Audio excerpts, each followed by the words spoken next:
What happens when a man who can buy anything meets the one person who can't be bought?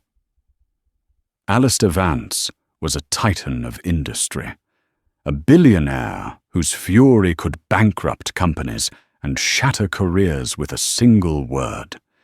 In the hushed, opulent world of fine dining, his arrival was a storm warning. Staff would tremble, managers would sweat, and patrons would fall silent. They all feared his temper. All except one. A quiet waitress named Helen, who was about to prove that true power isn't measured in dollars, but in the courage to stand up when everyone else kneels.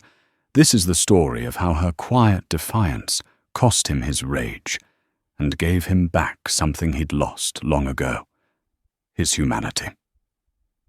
Alistair Vance was not merely a man. He was a force of nature, a storm front that gathered on the horizon of New York's elite circles, promising devastation. His name, whispered in the hushed tones of boardroom meetings and the clatter of five-star kitchens, was synonymous with two things: obscene wealth and a volcanic temper. As the CEO of Vance Global, a sprawling conglomerate with tentacles in everything from tech to real estate, his net worth was a figure with too many zeros for most to comprehend. But it was his rage, precise and destructive, that truly defined him.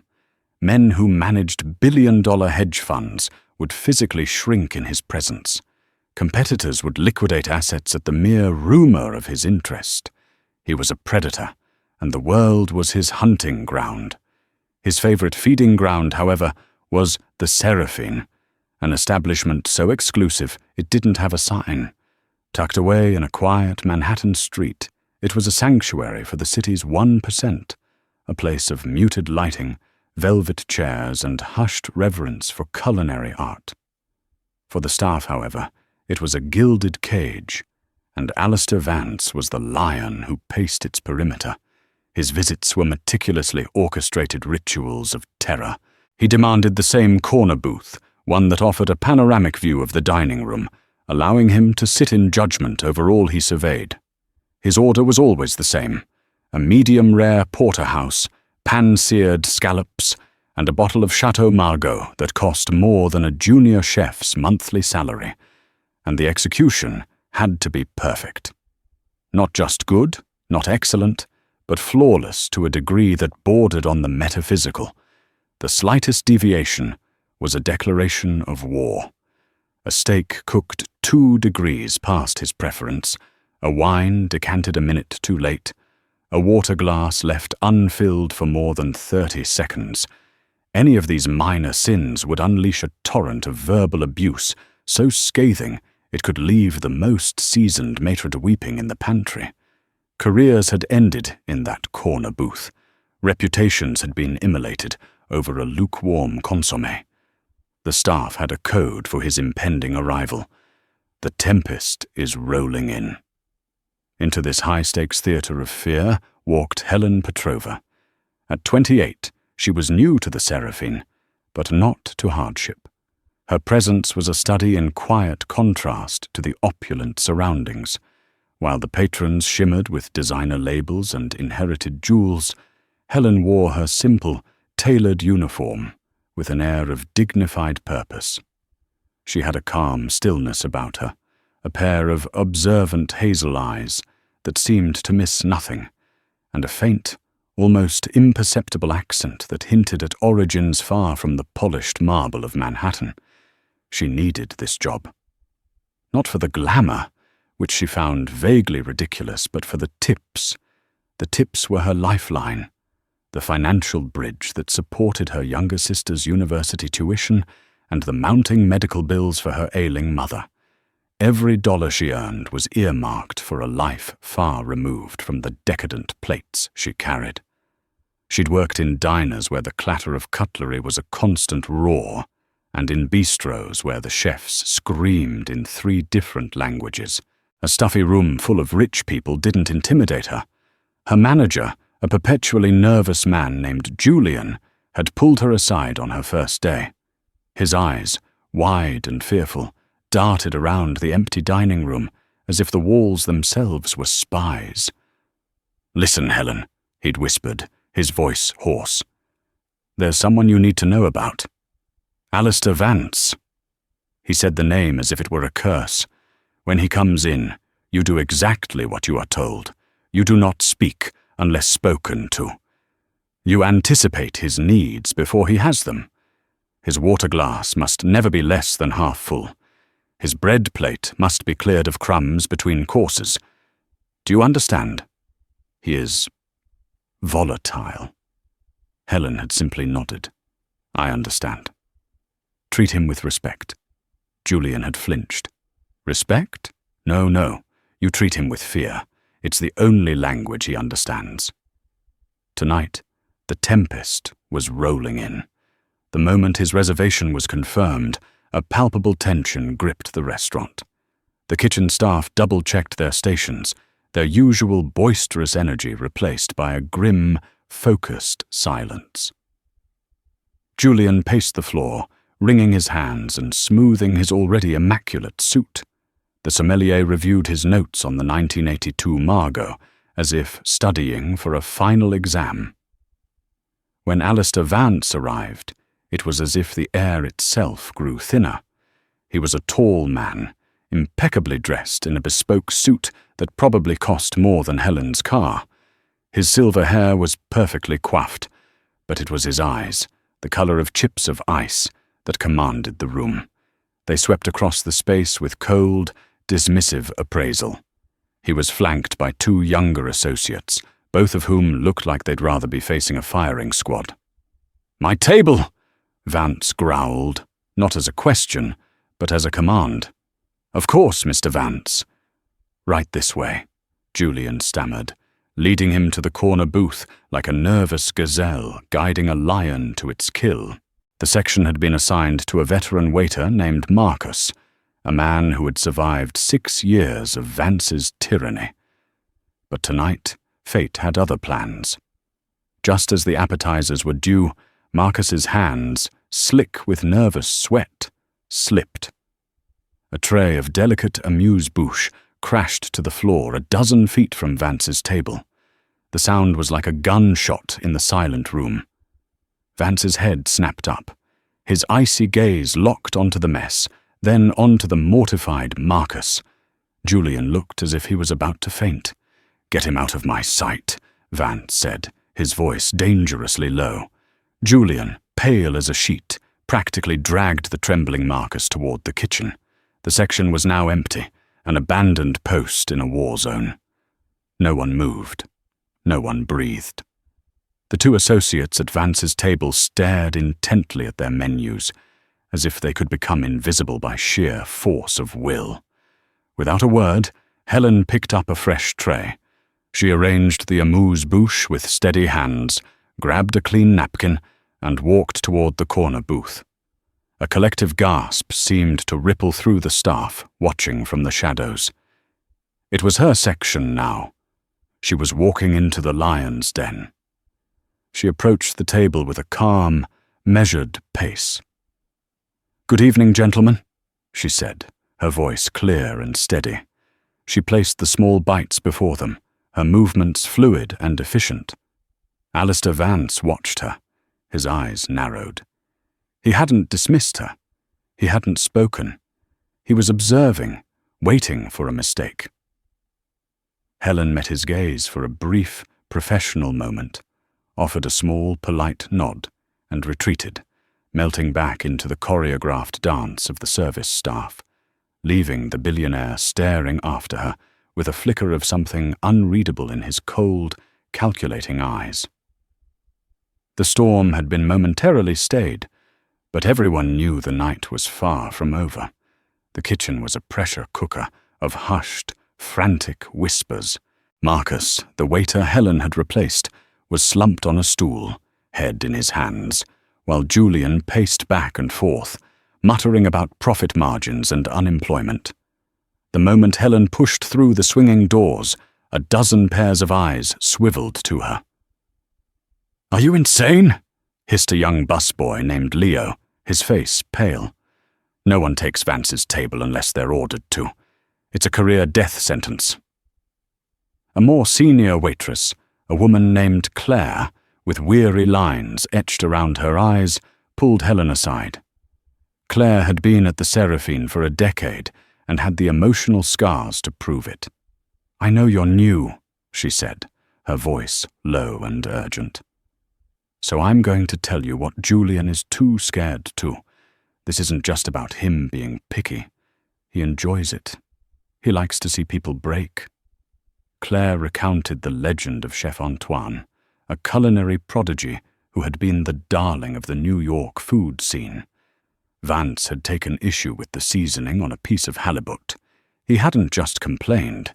He had systematically dismantled the chef's reputation in front of a dining room full of investors and critics. He'd called Antoine's cooking a pretentious insult to ingredients, and loudly wondered how such a culinary simpleton had ever been praised. Antoine had resigned the next day, and, according to the rumors, never cooked professionally again. Then there was the story of the young sommelier, fresh from Paris, who had dared to suggest a different vintage pairing. Vance had looked at him with utter contempt and asked, "Do you have any idea who I am?" He then proceeded to buy the entire restaurant's stock of the wine he'd originally requested, had it all poured down the drain in the back alley, and blacklisted the young man from every fine dining establishment in the city. "He doesn't just want to be right," Claire concluded, her eyes dark with the memory. "He wants to annihilate you for being wrong. He feeds on fear, Helen. Don't give him a single reason to look at you twice. Be invisible." Helen listened patiently to the litany of horrors. She nodded, projecting an air of concern, but inside, a quiet resolve was hardening. She had faced bigger monsters than a man whose power came from a bank account. She thought of her father, a brilliant history professor who had been stripped of his tenure and reputation for daring to speak out against a corrupt university dean. He had lost everything, but he had never lost his dignity. He had taught her that true weakness wasn't being poor or powerless. It was bending your moral compass for those who had none. She also thought of her mother's illness. She'd spent countless nights in sterile hospital corridors, arguing with insurance companies, challenging dismissive doctors, and fighting with a quiet, relentless ferocity for the woman who had given her everything. The cold indifference of a bureaucracy that held life and death in its hands was a far more terrifying beast than a rich man's tantrum over a steak. Alistair Vance could ruin her job. He couldn't touch her soul. Her break was a hurried affair, a few minutes spent in the cramped staff locker room. She pulled out her phone and looked at the picture on her lock screen, a smiling photo of her younger sister, Maya, standing proudly in front of her university library. Maya was studying to be an architect, dreaming of building beautiful, sustainable spaces for people who needed them most. Helen was her foundation, the steel support beam that allowed her to reach for the sky. The thought of Maya's future was an armor around Helen's heart. When she returned to the floor, the atmosphere was even more frigid. Vance and his associates were speaking in low, clipped tones about a hostile takeover. The words liquidation, redundancies, and collateral damage drifted from the table, each one a casual death sentence for thousands of unseen employees. Vance spoke of people's livelihoods as if they were pawns on a chessboard, to be sacrificed without a second thought for a strategic advantage. Helen moved with practiced grace, refilling water glasses, clearing plates, and maintaining a professional distance. She was a ghost, a pair of hands, an invisible cog in the machine of service, just as Claire had advised. She watched Vance, not with fear, but with a kind of detached, anthropological curiosity. She saw the way his associates flinched when his voice sharpened, the way they agreed with everything he said, no matter how outrageous. They weren't his colleagues, they were his courtiers, subjects in the court of a tyrant king. She saw the emptiness in his eyes. For all his power and wealth, there was a profound void there, a hollowness that all the money in the world couldn't fill. He wasn't just angry, he was starving for something, and he seemed to think he could find it by consuming the fear and submission of others. The main course was due. In the kitchen, the head chef, a man named Bastion, personally inspected the porterhouse steak. He used a digital thermometer, checking it in 3 different places. "Perfectly medium rare," he declared, his French accent thick with stress. "The scallops are seared to perfection. The sauce is immaculate. God help us all." Helen carried the heavy silver tray to the table. The scent of truffle and butter wafted from the plate. It was a masterpiece of culinary art. She placed it before Vance with a steady hand. "Your porterhouse, sir," she said quietly. Vance ignored her. He picked up his fork and knife and sliced into the center of the steak. He lifted the piece of meat, examining it under the soft light with the intensity of a diamond merchant inspecting a flawless gem. The entire restaurant held its breath. The silence was absolute. He chewed the piece slowly, his expression unreadable. Then his eyes, those chips of ice, slowly lifted from his plate and fixed on Helen. A small, cruel smile touched his lips. "There's a problem." The words hung in the air, sharp and heavy as shards of glass. "There's a problem." Julian, who had been hovering near the service station, visibly paled. The 2 young associates at Vance's table froze, their forks halfway to their mouths, their faces masks of practiced neutrality. It was happening. The storm had broken. Helen maintained her professional posture, her hands clasped loosely behind her back. "I'm very sorry to hear that, sir. How may I rectify it?" Her voice was a calm island in a sea of rising panic. Vance pointed his fork at the steak. "This," he said, his voice dripping with theatrical contempt, "is not a medium rare. This is a medium. A competent chef, let alone one at an establishment of this supposed caliber, should be able to distinguish the two. This is an insult." From where she stood, Helen could see the perfect pink center of the steak, warm and tender. It was a textbook perfect medium rare. The flaw he was pointing out was not just minuscule, it was imaginary. This wasn't about the food. It was the opening salvo of his ritualistic power play. "I do apologize, sir," Helen said, her tone even. "Would you like me to return it to the kitchen and have them prepare another for you? And wait another 20 minutes while my guests have finished their meals." Vance scoffed, his voice rising in volume, deliberately drawing the attention of the nearby tables. Patrons began to shift uncomfortably, their own conversations dying down. This is not about getting another steak. This is about competence. This is about a fundamental failure to perform a simple task for which you are charging an obscene amount of money. He then turned his attention from the plate to Helen herself. His icy gaze raked over her, from her neatly tied hair to her polished shoes. It was a look designed to diminish, to dissect, to find a flaw. "What is that accent?" he sneered. "Eastern European? Let me guess, you're just passing through, taking a job you clearly have no qualifications for. This is what's wrong with this city. It's filled with people who don't care about standards, about excellence." The attack was personal now, a deliberate pivot from the imaginary flaw on his plate to a real person standing before him. It was a classic Vance maneuver. Find a target and isolate them.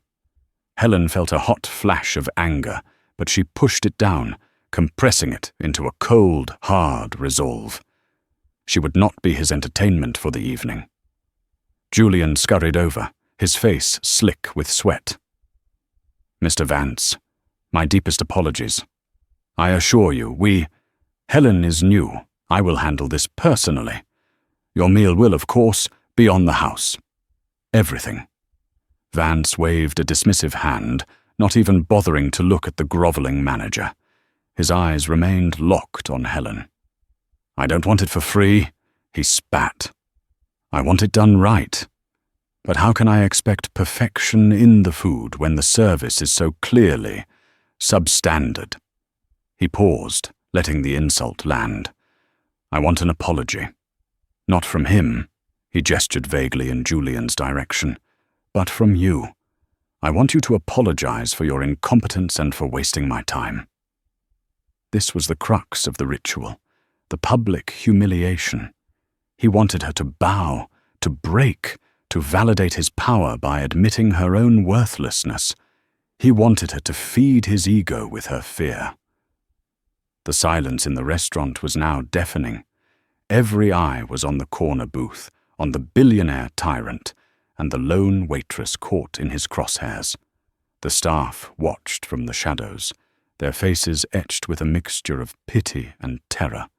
They had all seen this play before, and they knew how it ended. The waitress would stammer an apology, probably cry, and then be fired by Julian to appease the beast. Helen stood her ground. She took a slow, deliberate breath, her gaze never wavering from his. She thought of her father, of Maya, of the quiet dignity that was the only inheritance her family had. It was a currency Vance could never understand, and could never take from her. She gave a slight, almost imperceptible nod. Sir, she began, her voice quiet but carrying a new, steely edge that cut through the silence. The expected, tearful apology did not come. Instead, she said something that no one, least of all Alistair Vance, could have ever predicted. I will not. The two words were spoken so quietly, yet they detonated in the silent dining room with the force of a bomb. I will not. For a moment, Alistair Vance looked genuinely confused, as if he had heard a language he didn't understand.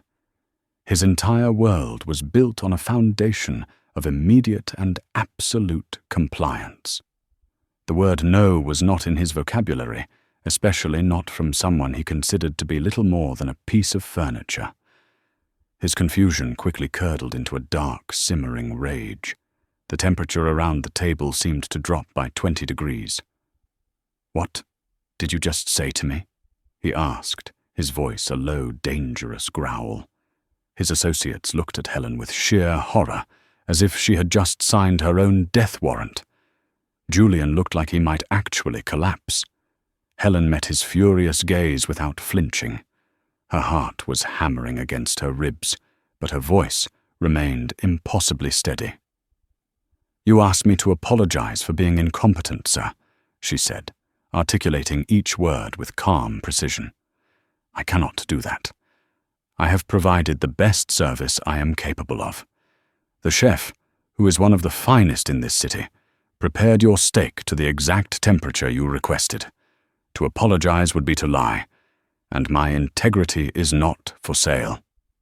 The sheer audacity of her statement stunned the room into a new level of silence. She hadn't just refused, she had defied his reality, rejected his premise, and in doing so, stripped him of his power.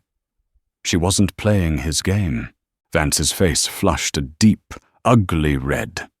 He slammed his fist on the table, making the silverware jump and the wine slosh in the glasses. Your integrity, he roared, the sound echoing through the cavernous space. You're a waitress. You have no integrity. You have a job you are failing at spectacularly. Your job is to do what the customer asks.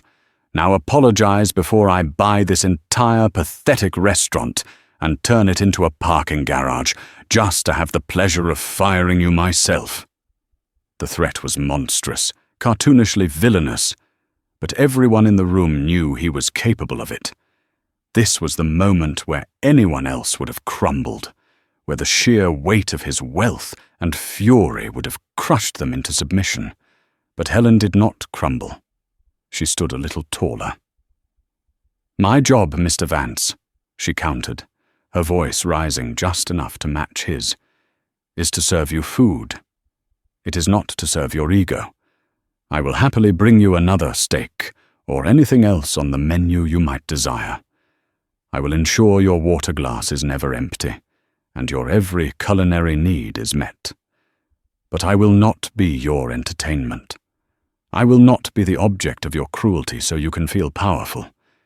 You are a wealthy man, sir. You can buy almost anything in this world. But you cannot buy my dignity. It is not on the menu." She had laid it all bare. She had named his sickness, his need to dominate and humiliate, and had refused to be its cure. She had held up a mirror to him, and the reflection was not that of a powerful titan, but of a cruel, petty bully. For a long, terrifying moment, Alistair Vance simply stared at her, his jaw clenched, a vein throbbing in his temple. The raw, unfiltered fury in his eyes was terrifying. It promised ruin. He looked like a man who was seconds away from physically lashing out. His associates shrank back in their seats, bracing for the explosion. And then, something strange happened. The inferno in his eyes flickered. It didn't go out, but it changed. It was as if her words had bypassed all his defenses and struck something deep within him, something he had buried long ago. He had been challenged, truly challenged, perhaps for the first time in decades. She hadn't screamed or cried or pleaded. She had stood before him, armed with nothing but her own self-worth, and had judged him. He opened his mouth, then closed it. He looked down at his perfectly cooked steak, now cold on his plate. He looked at his terrified employees. Then he looked back at the unshakable woman standing before him. Without another word, he threw his napkin onto the table. It was a gesture of finality, of surrender. He stood up, his tall frame rigid. "We're leaving," he said to his associates, his voice flat and devoid of its earlier rage. It was worse, somehow. It was empty. He strode out of the restaurant without a backward glance, leaving a wake of stunned silence. His two men scrambled to follow, throwing some cash on the table, their faces a mixture of relief and disbelief. The entire dining room watched him go. And as the heavy oak doors swung shut behind the most feared man in New York, all eyes turned to Helen. She stood perfectly still for a moment, the adrenaline slowly beginning to recede. She took a single, deep breath, then calmly began to clear the plates from the abandoned table. The battle was over, but she had a feeling the war had just begun. The moment the door closed behind Alistair Vance, the spell was broken. The restaurant erupted in a cacophony of hushed, excited chatter. Patrons leaned across their tables, whispering animatedly. For the first time in years, someone had not only survived an encounter with the Tempest, but had emerged victorious. The waitress had stared down the lion, and the lion had been the one to retreat. In the kitchen and among the service staff, Helen was instantly canonized. She became a figure of legend. Leo, the young busboy, looked at her with wide-eyed awe, as if she were a superhero who had just revealed her powers. Claire, the veteran waitress, came over and squeezed her arm, her eyes shining with a mixture of terror and admiration. "I have never, ever seen anything like that," she whispered. "You have more courage in your little finger than most CEOs have in their entire bodies." Julian, however, didn't share their enthusiasm. He rushed over to Helen, his face a mess of conflicting emotions. He was relieved the immediate crisis was over, but terrified of the potential fallout. "What have you done?" he hissed, grabbing her elbow and pulling her toward the service station. "Are you out of your mind? He'll ruin us. He'll ruin me. You don't just talk to Alistair Vance like that."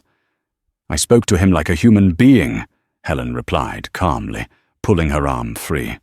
"He was behaving unacceptably, and I refused to enable it." "Enable it?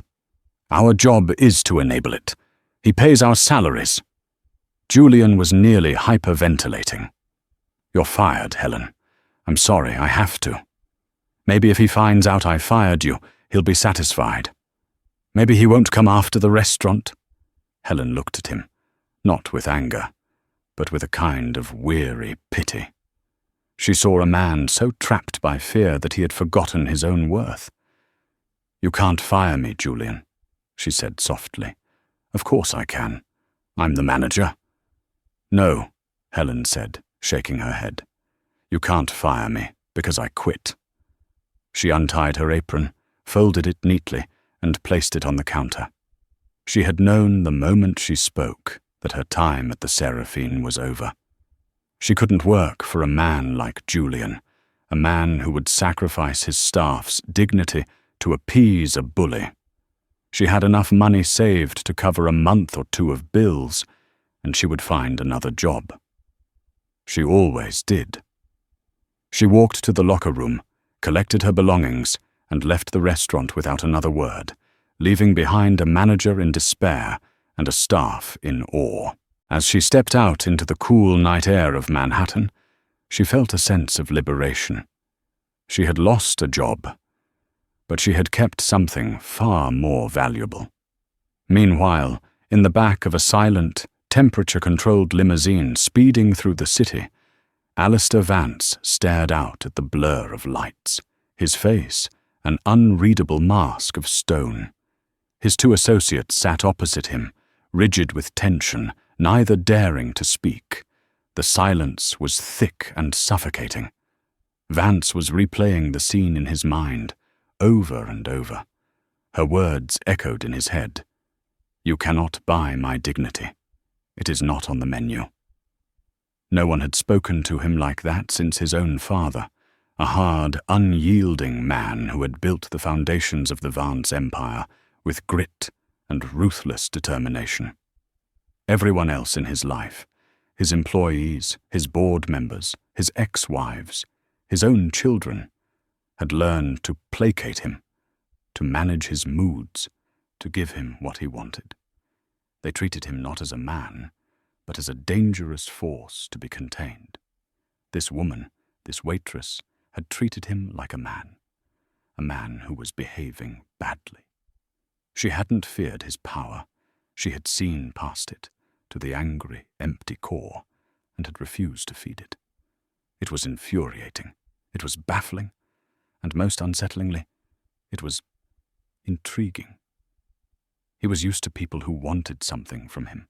Money, power, influence. She had wanted nothing.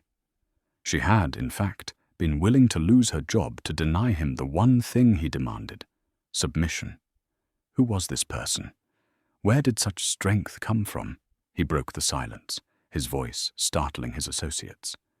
Evelyn, he said, speaking into the car's intercom. A crisp, female voice responded instantly. Yes, Mr. Vance? Evelyn Reed was his executive assistant, a woman of formidable efficiency and absolute discretion. She was the gatekeeper to his empire, the person who made the machine run. The waitress at the Seraphine tonight, the one at my table. I want to know everything about her.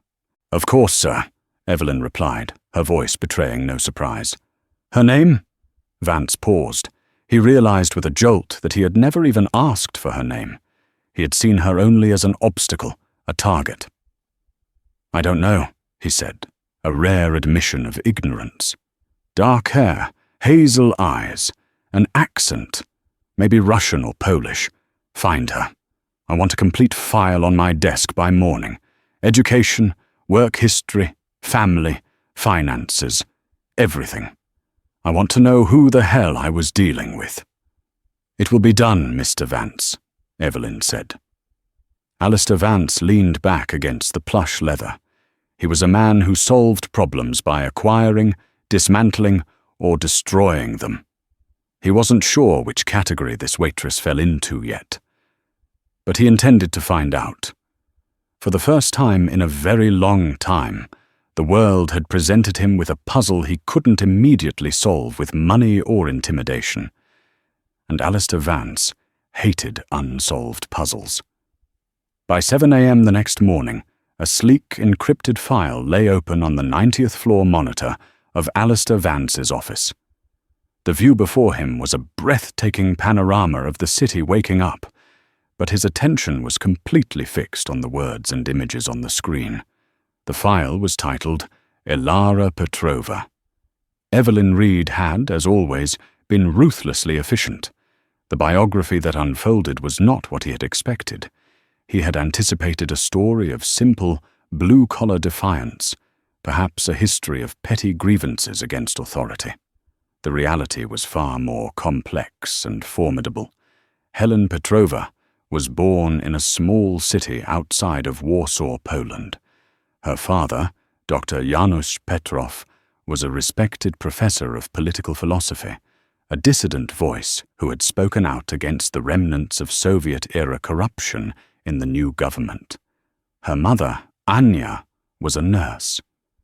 The family had been granted political asylum in the United States when Helen was 10, after her father's writings put them in danger. They had arrived with nothing but 2 suitcases and a fierce belief in the value of education and integrity. The file detailed Helen's academic record, a full scholarship to Columbia University. She hadn't studied hospitality. She had earned a dual degree in international relations and human rights law. She graduated summa cum laude. Vance leaned forward, his icy eyes narrowing. A lawyer? The story continued. Helen Petrova had not just graduated. She had gone on to work for the International Justice Mission, a global organization dedicated to fighting trafficking and violence. There were photos of her, not in a waitress's uniform, but in sensible clothes in dusty, remote villages in Southeast Asia and Eastern Europe. She looked younger, but her eyes held the same steady, unyielding intensity he had seen last night. She was speaking with local officials, comforting victims, meticulously documenting abuses of power.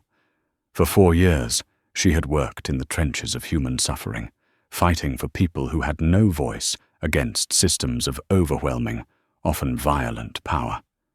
She hadn't just studied human rights. She had bled for them. Then, 3 years ago, her career had come to an abrupt halt. The file detailed a personal tragedy. Her father, the professor who had shaped her worldview, had been struck by a drunk driver. The driver was the scion of a wealthy New York family, a young man with a team of high-priced lawyers. They had dragged the case through the courts, burying the Petrova family in legal fees and procedural delays. Dr. Petrov survived, but with a severe brain injury that required constant, expensive care. At the same time, Helen's mother, Anya, was diagnosed with a rare autoimmune disease. The family's modest savings were wiped out in months. Helen had made a choice. She left her high-minded but low-paying career in human rights and came home. She took on a series of jobs: paralegal work, translation services, and, for the steady, immediate cash flow, waitressing in high-end restaurants to pay the bills. She was the sole financial pillar holding her family together. The waitress with the unbreakable dignity wasn't just working for tips. She was fighting for her family's survival. The final section of the report detailed her departure from the Serafin. She hadn't been fired. She had quit. She had walked away from a job she desperately needed, rather than compromise her principles. Alistair Vance sat back in his chair, the silence of his office broken only by the hum of the city below. He looked at the picture of Helen from her time with the Justice Mission. It was the face of a fighter, a woman who had stood up to warlords and corrupt officials. Suddenly, his own behavior in the restaurant seemed pathetic, childish. He had brought a bazooka to a fistfight and had been disarmed by a woman armed with nothing but her own character. He had expected to find a weakness, a pressure point he could exploit. Instead, he had found a story of profound strength and sacrifice, Her defiance wasn't born of arrogance. It was forged in a crucible of hardship and principle he could barely imagine. She hadn't stood up to him because she didn't know who he was. She had stood up to him because she knew exactly who she was. A strange, unfamiliar feeling began to surface within him. It wasn't anger or frustration. It felt something like respect. It was a foreign sensation, and it made him deeply uncomfortable. He had built his empire on the principle of leverage. Find what a person values, their money, their reputation, their ambition, and use it to control them. But what leverage did you have over someone who valued their integrity above all else? Someone who had already walked away from a career most people would kill for, who willingly took on a menial job to care for her loved ones, and who would quit that job on a point of principle. Evelyn Reed entered the office, silent as a shadow. "Is the file satisfactory, Mr. Vance?" He didn't look up from the screen. "It is more than satisfactory, Evelyn." He was silent for a long moment, his mind racing, connecting dots, formulating a new, audacious strategy.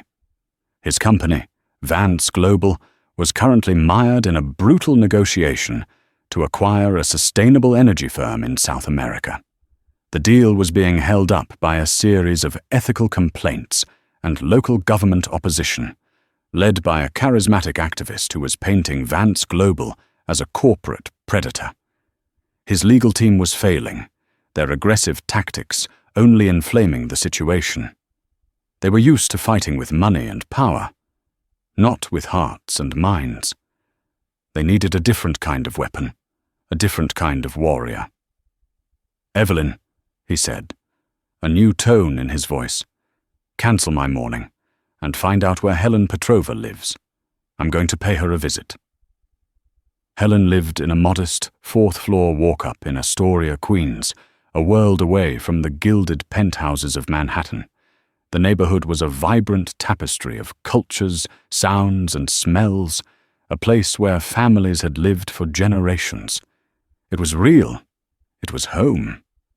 She was in her small, sunlit living room, poring over job listings on her laptop, when the buzz from the downstairs intercom startled her. Expecting a package delivery, she pressed the talk button. "Hello? Ms. Petrova, my name is Alistair Vance. I would like a moment of your time." The voice was unmistakable.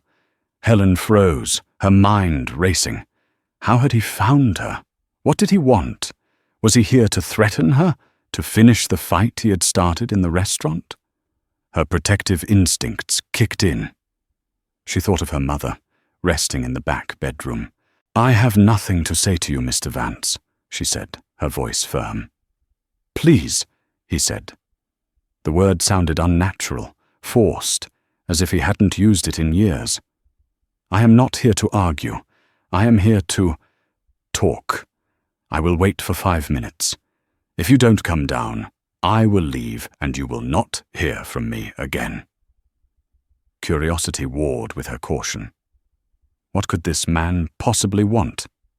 Against her better judgment, she buzzed him in. She met him on the landing, unwilling to let him into her home. He looked strangely out of place in the narrow, dimly lit hallway. His bespoke suit seemed too fine, his presence too large and imposing for the humble building. He was alone. There were no associates, no driver, no entourage. "Ms. Petrova," he began, his tone formal, stripped of its earlier venom. "Last night you said something to me that has stayed with me." Helen crossed her arms, her expression wary. "I said a number of things, Mr. Vance. You said your integrity was not for sale," he stated, looking her directly in the eye. "I've spent the morning learning about you. Columbia law, the international justice mission. It seems that is a statement you have built your entire life on." Helen's eyes widened slightly. He had investigated her. The thought was invasive, chilling, but it also explained his presence. This wasn't a social call. "Why are you here?" she asked bluntly. I have a problem, Ms. Petrova, he said, getting straight to the point. A business problem. My company is attempting to finalize a multi-billion-dollar green energy initiative in Ecuador. It's a project that could revolutionize the region's power grid. But we are being blocked.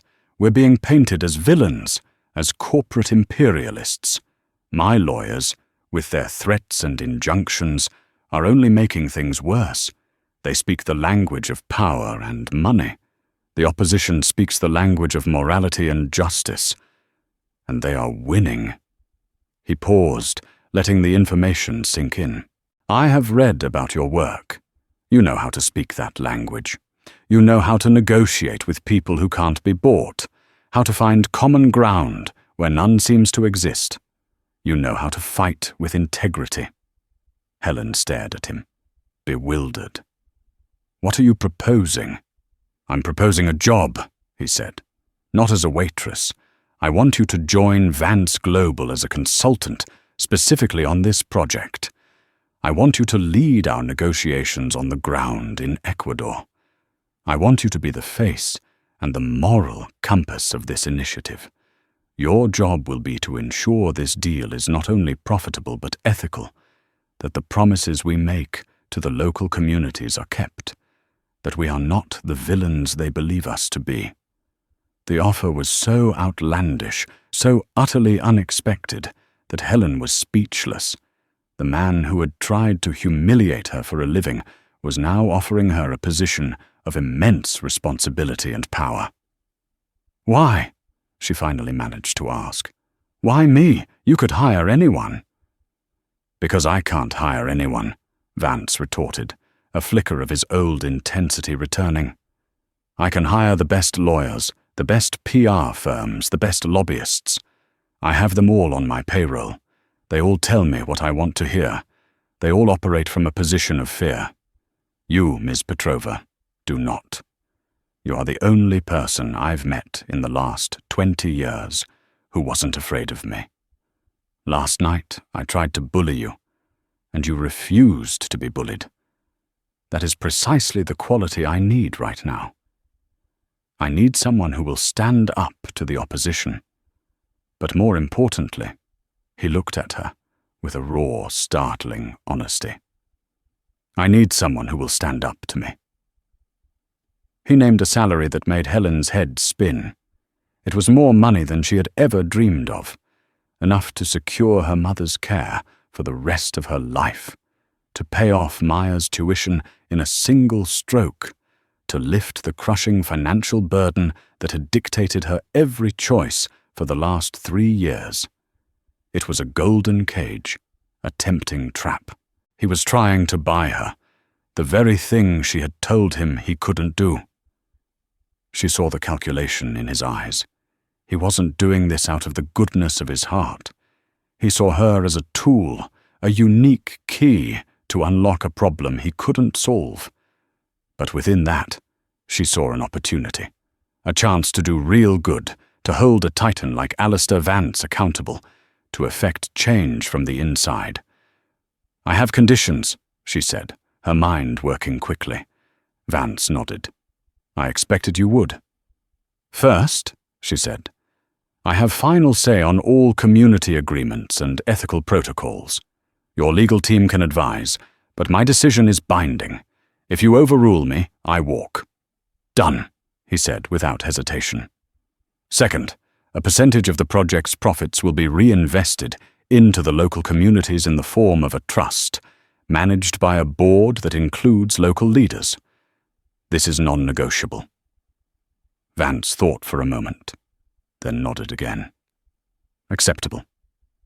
And third, she said, her gaze locking onto his, you will never, ever speak to me or anyone else in my presence the way you did last night.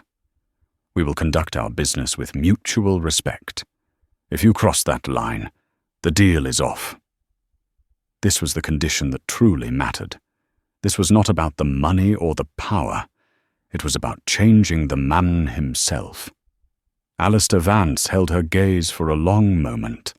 He saw not an employee setting terms, but an equal. "You have my word, Ms. Petrova," he said. He extended his hand. Helen looked at it, then at his face. She saw a ruthless billionaire who was, for the first time, trying a different strategy. She also saw a flicker of something else, a man who knew he was broken and was grasping at a strange and unfamiliar path to fixing himself. With a deep breath, she shook his hand. The grip was firm. The deal was struck. She had just walked out of the lion's den, only to accept a job as his keeper. Helen's first day at Vance Global was a study in cultural collision. The headquarters was a gleaming steel and glass tower that pierced the Manhattan skyline, a monument to unbridled capitalism. The lobby was a vast, echoing space of white marble and modern art, where people in expensive suits moved with a brisk, almost frantic energy. It felt like a different planet from her fourth-floor walk-up in Queens. When she stepped out of the private elevator onto the 90th floor, the executive level, a hush fell over the area. Heads peeked over cubicle walls. Whispers followed her like a shadow. Evelyn Reed, Vance's impeccably professional assistant, had clearly circulated a memo. The story of the waitress who had been hired after publicly defying the CEO had spread through the corporate grapevine like wildfire. They were all staring, trying to understand what kind of mythical creature she was. Alistair Vance's office was larger than her entire apartment. One wall was a floor-to-ceiling window, offering a godlike view of the city. He was standing by the window when she entered, but he turned to face her immediately. "Ms. Petrova," he said, his tone businesslike. "Welcome." He gestured to a large conference table. "This is the Ecuador team." Seated around the table were 4 men and 2 women from his senior legal and acquisitions teams. They were the sharks he usually sent to close deals, all sharp suits and predatory smiles. Their expressions, as they looked at Helen, were a mixture of curiosity, skepticism, and outright hostility. They saw her as an outsider, an amateur, a bizarre pet project of the CEO. The team leader, a slick lawyer named Marcus Thorne, began the briefing. He spoke in a rapid-fire torrent of corporate jargon, outlining their strategy of legal injunctions, political pressure, and aggressive media campaigns designed to discredit the opposition. He painted the local community leaders and activists as naive, anti-progress ideologues standing in the way of prosperity. Helen listened patiently, her hands folded on the table. She read through the files they had prepared, her eyes scanning reports, legal documents, and character assessments of the local leaders. When Thorne finished his presentation with a smug flourish, all eyes turned to her. "Well, Ms. Petrova," Thorne said, a condescending smile playing on his lips, "as our new moral compass, what are your thoughts? Do you have anything to add to a strategy devised by the best legal minds in the country?" Helen looked up from the file, her gaze calm and direct. "Yes, I do," she said, her voice cutting through the tense silence. "My thought is that this entire strategy is designed to fail." The lawyers stiffened. Thorne's smile vanished. Alistair Vance, standing by the window, listened intently, his expression unreadable. "You're approaching this like a conquest, not a partnership," Helen continued, her confidence growing. "You speak of discrediting the opposition. These aren't enemy combatants, Mr. Thorne. They are people defending their homes, their water, their way of life. They have legitimate concerns about environmental impact and resource exploitation. Your strategy dismisses those concerns as a nuisance to be swatted away." She slid one of the files across the table. "This man, Javier Castillo, the activist leader you've labeled a radical agitator. I've read his writings. He's a former professor of ecology with 2 PhDs. He's not anti-progress, he's anti-destruction. Your plan is to sue him into silence, My plan is to invite him to dinner." Thorne scoffed. "Dinner? We are on the verge of a multi-billion-dollar acquisition, and you want to have dinner?" "Yes," Helen said firmly. "Because you cannot build a sustainable energy project without a sustainable relationship with the community. You are trying to win a war. I am trying to build a peace. And peace is not built with lawsuits and threats. It's built with respect, understanding, and dialogue." She then turned her attention to Vance. "Mr. Vance, you hired me to provide a different perspective. This is it. We are scrapping this entire approach. We are halting all legal actions against community leaders. We are drafting a new proposal, one that begins with our commitments to the community, not with our demands. And I will be the one to deliver it. I will go to Ecuador, not with a team of lawyers, but alone. I will meet with Mr. Castillo and the other leaders, and I will listen." The room was silent. The legal team looked at her as if she had suggested they surrender unconditionally.